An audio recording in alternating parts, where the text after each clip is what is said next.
মহালয়া মানেই দেবী দুর্গার আগমনী সুর বেজে ওঠা। মূলত এবছর ২১শে সেপ্টেম্বর পড়েছে মহালয়া। মহালয়ার পুণ্যলগ্ন মানে বীরেন্দ্রকৃষ্ণ ভদ্রের কণ্ঠে মহিষাসুর মর্দিনীর অমৃতকথা রেডিওতে বাঙালির শোনার চিরাচরিত রীতি।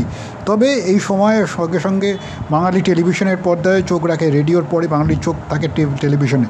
এই মুহূর্তে একাধিক টেলিভিশন চ্যানেল যেমন জি বাংলা, স্টার জলসার মতো জনপ্রিয় চ্যানেলে সম্প্রচারিত হয় মহাভারত। সেদিকেও দর্শকের নজর থাকে। টেলিভিশনের জনপ্রিয় নায়িকা তথা টলিউডের একাধিক অভিনেত্রীকে দেখা যায় দুর্গার রূপে। মূলত তারা দেবী দুর্গার রূপে ধরা দেন। মূলত এবার যেটা জানা যাচ্ছে, স্টার জলসার মহালয়ার দেবী মহামায়ের রূপে হাজির হবে অভিনেত্রী কোয়েল মল্লিক। বেশ কিছু বছর ধরেই স্টার জলসার মহিষাসুর মর্দিনী অনুষ্ঠানকে কোয়েলকেই দেবী দুর্গা হিসেবে দেখা গিয়েছে। 2017 সাল থেকে ক্রমাগত স্টার জলসার দেবী দুর্গা হিসেবে তিনি থাকছেন। মূলত মাঝে 1-2 বছর ছাড়া মূলত ইতিমধ্যেই সামনে চলে এসেছে সুরিন্দর ফিল্মসের প্রযোজনায় স্টার জলসার মহালয়ার প্রথম ঝলক। মার্তি রূপেণ সংস্থিতা নামে আসছে এবারের মহালয়া। চলতি বছর দেবীর আগমন হবে গজে, অর্থাৎ হাতির পিঠে চেপে মরতে আসবেন উমা। সেজন্যই জলসার মহালয়ার প্রথম ঝলকেই ফুটে উঠল শস্য শ্যামলা প্রকৃতির মাঝে দেবীর আগমনের ছবি।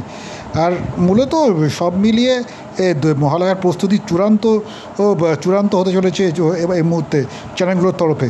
আর স্টার জলসাও তার ব্যতিক্রম নয়। আর পাশাপাশি যেটা জানা গিয়েছে, শিফট এবার মহাদেবের চরিত্রেও থাকছে চমক। এবার মহাদেবের চরিত্রে দেখা যাবে অভিনেতা ইন্দ্রজিৎ বসুকে, যিনি এই মুহূর্তে বেঙ্গল টপার পরশুরামের নায়ক এর ভূমিকায় তাকে দর্শক দেখছেন। মূলত এই সপ্তাহতেও স্টার জলসার এই ধারাবাহিক একেবারেই টিআরপি তালিকার শীর্ষস্থান দখল করেছে। কয়েক সপ্তাহ ধরে একচেটিয়া রাজত্ব করে চলেছে এই ধারাবাহিক। আর ইন্দ্রজিৎকে দেখা যাবে শিব মহাদেব রূপে। সব মিলিয়ে স্টার জলসার এবছরের মহালয়া যে জমজমাট হতে চলেছে, এখনই তা হলফ করে বলা যায়।